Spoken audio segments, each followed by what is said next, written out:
तो हमारा chapter first चल रहा था द लास्ट लेसन, जिसका हमने सेकंड पार्ट कंप्लीट कर लिया था, जिसमें एम हैमल क्या कहते हैं उन्हें ग्रामर पढ़ा रहे होते हैं। ठीक है, तो नाउ अब हमारा चलता है आगे का। ठीक है, जहाँ एम हैमल ग्रामर के बाद राइटिंग का लेसन होता है, जहाँ एम हैमल हमारे लिए न्यू कॉपीज़ लाए होते हैं, जिस पे ब्यूटीफुल राउंड हैंड में लिखा होता है फ्रांस एल्सेस। ओके, और ऐसा लग रहा था कि हमारी पूरी क्लास में छोटे छोटे फ्लैग्स फ्लोटिंग हो रहे हैं। देख सकते हो कितनी शांति है हमारी क्लास में, कोई इतनी शांति से सब अपने काम कर रहे हैं। इवन कोई बीटर अगर आ भी जा रही है हमारी क्लास में तो उसे भी कोई अटेंशन नहीं दे रहा।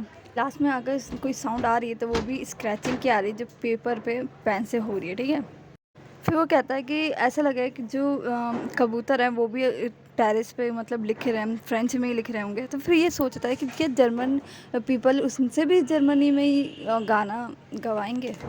जब एम हैमल की तरफ देखता है तो वो काफ़ी सीरियस और मोशनलेस दिखाई देते हैं उसे, और वो ये देखता है कि एम हैमल जो है इस छोटी सी रूम के इस क्लास की, इस रूम की छोटी सी छोटी चीज़ों को एम हैमल अपने दिमाग में बहुत ही अच्छे से फिक्स करना चाहते हैं। ठीक है, अच्छी बात है।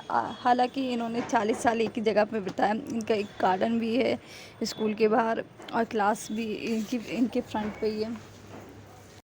इसी तरह से जो फ्रेंड्स है वो अब डिस्क्राइब करता है कि 40 साल में क्या चेंजेस आए। वो डेस्क जो है, बेंचेस जो है वो स्मूथ हो गए, वॉलनट के ट्री जो है वो बड़े हो गए हैं। ठीक है, बेलें जो हैं वो विंडो से रूफ तक रोल कर चुकी है। ठीक है, ये सब बताता है।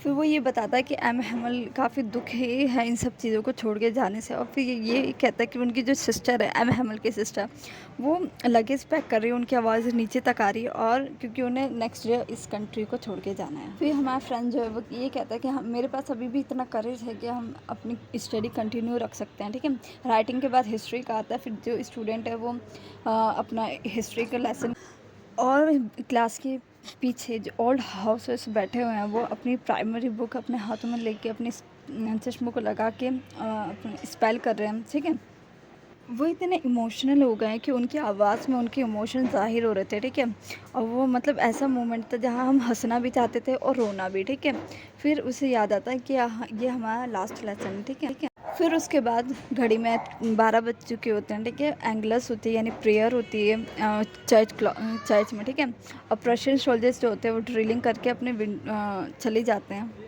और एम हैमल का चेहरा काफ़ी उतरा होता है, और हमने कभी उन्हें ऐसा नहीं देखा। फिर एम हैमल कहते हैं माय फ्रेंड सेड, और आई के बाद वो कुछ नहीं कह पाते क्योंकि ऐसा लगता है कि कोई चीज़ उनके गले में फंस रही हो। ठीक है, फिर वो अपने चेयर से उठ के अपने ब्लैक बोर्ड की तरफ जाते हैं और पीस ऑफ चौक लेते हैं, और फिर वो ब्लैक बोर्ड पर कुछ लिखते हैं, जैसे कि लिव लव फ्रांस।